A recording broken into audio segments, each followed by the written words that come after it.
Hello students, ਸਵਾਗਤ ਹੈ ਜੀ ਤੁਹਾਡੇ ਆਪਣੇ YouTube channel hi fi exam study ਤੇ। ਮੈਂ ਰੋਮਾ ਖੁਰਾਣਾ ਹਾਜ਼ਰ ਹਾਂ ਜੀ ਤੁਹਾਡੇ ਨਾਲ ਧਨੀ ਰਾਮ ਚਾਤ੍ਰਿਕ ਜੀ ਨਾਲ ਸੰਬੰਧਿਤ MCQ ਲੈ ਕੇ। ਇਹ ਸਾਡਾ ਦੂਸਰਾ ਵੀਡੀਓ ਹੈ ਧਨੀ ਰਾਮ ਚਾਤ੍ਰਿਕ ਜੀ ਨਾਲ ਸੰਬੰਧਿਤ ਪ੍ਰਸ਼ਨ ਉੱਤਰਾਂ ਦਾ। ਸ਼ੁਰੂ ਕਰਦੇ ਹਾਂ ਅੱਜ ਦਾ ਵੀਡੀਓ। ਪ੍ਰਸ਼ਨ ਪਹਿਲਾ, ਧਨੀ ਰਾਮ ਚਾਤ੍ਰਿਕ ਦੇ ਨਾਨਕੇ ਕਿੱਥੇ ਸੀ? ਆਪਸ਼ਨ ਪਹਿਲਾ ਪਿੰਡ ਲੋਪੋਕੇ। ਧਨੀ ਰਾਮ ਚਾਤ੍ਰਿਕ जी के नानके सी पिंड लोपोके अमृतसर विच। प्रश्न दूसरा, धनी राम चात੍ਰਿਕ जी मुड़ अमृतसर आके की शुरू किया? ऑप्शन तीजा दोवें, यानी कि स्टैंडर्ड टाइप फाउंड्री ते सुदर्शन प्रिंटिंग प्रैस। धनी राम चात੍ਰਿਕ जी बंबई चले गए सी 1911 ईस्वी विच ते यह मुड़ अमृतसर आ गए ते इत्थे आके इन्हां ने की शुरू किया? स्टैंडर्ड टाइप फाउंड्री ते सुदर्शन प्रिंटिंग प्रैस। उत्तर होवेगा ऑप्शन तीसरा दोवें। प्रश्न तीसरा, स्टैंडर्ड टाइप फाउंड्री ते सुदर्शन प्रिंटिंग प्रैस कदों शुरू किया सी? ऑप्शन दूजा 1914 ईस्वी विच। स्टैंडर्ड टाइप फाउंड्री ते सुदर्शन प्रिंटिंग प्रैस इन्हां ने 1914 ईस्वी विच शुरू किया सी। प्रश्न चौथा, धरती दा कवि किसनूं कहा जाता है? ऑप्शन तीसरा धनी राम चात੍ਰਿਕ जी नूं। धरती दा कवि धनी राम चात੍ਰਿਕ जी नूं कहा जाता है। प्रश्न पंजवां, धनी राम चात੍ਰਿਕ जी की कविता का मूल मंतव की सी? ऑप्शन तीजा समाज सुधार। धनी राम चात੍ਰਿਕ जी की कविता का मूल मंतव सी समाज सुधार। प्रश्न छेवां, किहड़ा काव्य संग्रह धनी राम चात੍ਰਿਕ का नहीं है? ऑप्शन चौथा तेल तुबके, चंदनवाड़ी, नवां जहान, केसर क्यारी। यह तीनों ही काव्य संग्रह धनी राम चात੍ਰਿਕ जी दे हन। तेल तुबके काव्य संग्रह धनी राम चात੍ਰਿਕ का नहीं है। तो नाल ही मैं तुहानूं ये क्वेश्चन पूछदी हाँ कि तेल तुबके काव्य संग्रह किसदा है? इसका आंसर देना तुसी मैनूं। प्रश्न सतवां, चंदनवाड़ी काव्य संग्रह कदों लिखिया गया? ऑप्शन पहला 1931 ईस्वी विच। चंदनवाड़ी काव्य संग्रह 1931 ईस्वी विच लिखिया गया। प्रश्न अठवां, नवां जहान काव्य संग्रह कदों लिखिया गया सी? ऑप्शन पहला 1945 ईस्वी विच। नवां जहान काव्य संग्रह 1945 ईस्वी विच लिखिया गया सी। प्रश्न नौवां, केसर क्यारी काव्य संग्रह कदों लिखिया गया सी? ऑप्शन पहला 1940 ईस्वी विच। केसर क्यारी काव्य संग्रह 1940 ईस्वी विच लिखिया गया सी। प्रश्न 10वां, सूफी खाना काव्य संग्रह का लेखक कौन है? ऑप्शन चौथा धनी राम चात੍ਰਿਕ जी। सूफी खाना काव्य संग्रह का लेखक धनी राम चात੍ਰਿਕ जी हैं। प्रश्न 11वां, धनी राम चात੍ਰਿਕ जी ने सूफी खाना काव्य संग्रह कदों लिखिया सी? ऑप्शन पहला 1950 ईस्वी विच। सूफी खाना काव्य संग्रह 1950 ईस्वी विच लिखिया गया सी। प्रश्न 12वां, धर्मवीर किस्सा कदों लिखिया गया सी? ऑप्शन दूसरा 1908 ईस्वी विच। धर्मवीर किस्सा 1908 ईस्वी विच लिखिया गया सी। प्रश्न 13वां, धनी राम चात੍ਰਿਕ ने किस दियां नज़मां नूं पंजाबी विच ढालिया? ऑप्शन तीसरा दोवें, यानी कि मौलाना हावी ते सूरज नारायण दियां नज़मां नूं इन्हां ने पंजाबी विच ढालिया। तां उत्तर होवेगा दोवें, मौलाना हावी सूरज नारायण दियां नज़मां नूं इन्हां ने पंजाबी विच ढालिया। प्रश्न 14वां, धनी राम चात੍ਰਿਕ जी ने किस महान कोश नूं छापिया?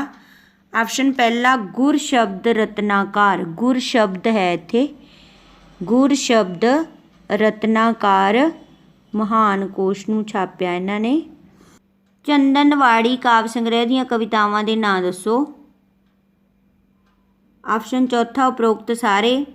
चंदनवाड़ी काव्य संग्रह दीयां उपरलियां सारियां कवितावां हन, यानी कि उड़ीक दा रस, अटक दरिया, अनाथ दा नारा। उत्तर होवेगा उपरोक्त सारे। प्रश्न 16वां, चंदनवाड़ी काव्य संग्रह दीयां कवितावां दे नां। ऑप्शन चौथा उपरोक्त सारे, यानी कि पखियां, अरदास, अमृतसर, सिफती दा घर। उत्तर होवेगा उपरोक्त सारे। ਪ੍ਰਸ਼ਨ 17ਵਾਂ ਚੰਦਨਵਾੜੀ ਕਾਵਿ ਸੰਗ੍ਰਹਿ ਦੀਆਂ ਕਵਿਤਾਵਾਂ ਦੇ ਨਾਂ। ਆਪਸ਼ਨ ਚੌਥਾ ਉਪਰੋਕਤ ਸਾਰੇ, ਇੱਕ ਦੇਵੀ ਦੀ ਯਾਦ, ਇੱਕ ਧੀ ਦੀ ਚਿੱਠੀ ਮਾਪਿਆਂ ਵੱਲ, ਸਾਵੇਂ ਗੀਤ ਬਿਹਾਰ। ਉਪਰੋਕਤ ਸਾਰੇ ਚੰਦਨਵਾੜੀ ਕਾਵਿ ਸੰਗ੍ਰਹਿ ਦੀਆਂ ਕਵਿਤਾਵਾਂ ਸਾਰੀਆਂ ਨੇ ਇੱਕ ਦੇਵੀ ਦੀ ਯਾਦ, ਇੱਕ ਧੀ ਦੀ ਚਿੱਠੀ ਮਾਪਿਆਂ ਵੱਲ, ਸਾਵੇਂ ਗੀਤ ਵਿਹਾਗ। ਪ੍ਰਸ਼ਨ 18ਵਾਂ ਚੰਦਨਵਾੜੀ ਕਾਵਿ ਸੰਗ੍ਰਹਿ ਦੀਆਂ ਕਵਿਤਾਵਾਂ ਦੱਸੋ। ਉਪਰੋਕਤ ਸਾਰੇ ਸੀਤਾ ਸੰਦੇਸ਼, ਸੁਖੀ ਜੌਨ ਦੀ ਕੁੰਜੀ, ਸਫੈਦੇ ਦਾ ਰੁੱਖ। ਉੱਤਰ ਹੋਵੇਗਾ ਉਪਰੋਕਤ ਸਾਰੇ। ਪ੍ਰਸ਼ਨ 19ਵਾਂ ਚੰਦਨਵਾੜੀ ਕਾਵਿ ਸੰਗ੍ਰਹਿ ਦੀਆਂ ਕਵਿਤਾਵਾਂ ਦੇ ਨਾਮ। ਇਸ ਦਾ ਵੀ ਉੱਤਰ ਉਪਰੋਕਤ ਸਾਰੇ ਹੋਵੇਗਾ। ਸੁਰਗੀ ਜੋੜੇ, ਸ਼ਕੁੰਤਲਾ ਦੀ ਚਿੱਠੀ, ਹਉਕਾ। ਇਹ ਸਾਰੀਆਂ ਹੀ ਕਵਿਤਾਵਾਂ ਚੰਦਨਵਾੜੀ ਕਾਵਿ ਸੰਗ੍ਰਹਿ ਦੀਆਂ ਹਨ। ਪ੍ਰਸ਼ਨ 20ਵਾਂ ਚੰਦਨਵਾੜੀ ਕਾਵਿ ਸੰਗ੍ਰਹਿ ਦੀਆਂ ਕਵਿਤਾਵਾਂ ਦੇ ਨਾਮ। ਉਪਰੋਕਤ ਸਾਰੇ ਹਿਮਾਲਾ, ਹਿੰਮਤ ਦੀ ਫਤਿਹ, ਕਬਰਿਸਤਾਨ। ਸਾਰੀਆਂ ਹੀ ਚੰਦਨਵਾੜੀ ਕਾਵਿ ਸੰਗ੍ਰਹਿ ਦੀਆਂ ਕਵਿਤਾਵਾਂ ਨੇ। ਪ੍ਰਸ਼ਨ 21ਵਾਂ ਚੰਦਨਵਾੜੀ ਕਾਵਿ ਸੰਗ੍ਰਹਿ ਦੀਆਂ ਕਵਿਤਾਵਾਂ ਦੇ ਨਾਮ। ਉਪਰੋਕਤ ਸਾਰੇ ਗੰਗਾ, ਹੋਸ਼ ਦਾ ਛਾਟਾ, ਕਵੀ। ਸਾਰੀਆਂ ਹੀ ਚੰਦਨਵਾੜੀ ਕਾਵਿ ਸੰਗ੍ਰਹਿ ਦੀਆਂ ਨੇ। ਪ੍ਰਸ਼ਨ 22ਵਾਂ ਚੰਦਨਵਾੜੀ ਕਾਵਿ ਸੰਗ੍ਰਹਿ ਦੀਆਂ ਕਵਿਤਾਵਾਂ ਦੇ ਨਾਮ। ਉਪਰੋਕਤ ਸਾਰੇ ਕਵੀ ਦਾ ਰੱਬ, ਕਵੀ ਰਚਨਾ, ਕੋਰਾ ਕਾਦਰ। ਪ੍ਰਸ਼ਨ 23ਵਾਂ ਚੰਦਨਵਾੜੀ ਕਾਵਿ ਸੰਗ੍ਰਹਿ ਦੀਆਂ ਕਵਿਤਾਵਾਂ। ਉਪਰੋਕਤ ਸਾਰੇ ਨਾਸ਼ਮਨ ਜਹਾਨ, ਏਕੇ ਦੀ ਬਰਕਤ, ਸਤਯੁਗ। ਉਪਰੋਕਤ ਸਾਰੀਆਂ ਹੀ ਚੰਦਨਵਾੜੀ ਕਾਵਿ ਸੰਗ੍ਰਹਿ ਦੀਆਂ ਕਵਿਤਾਵਾਂ ਨੇ। ਪ੍ਰਸ਼ਨ 24ਵਾਂ ਚੰਦਨਵਾੜੀ ਕਾਵਿ ਸੰਗ੍ਰਹਿ ਦੀਆਂ ਕਵਿਤਾਵਾਂ ਦੇ ਨਾਮ।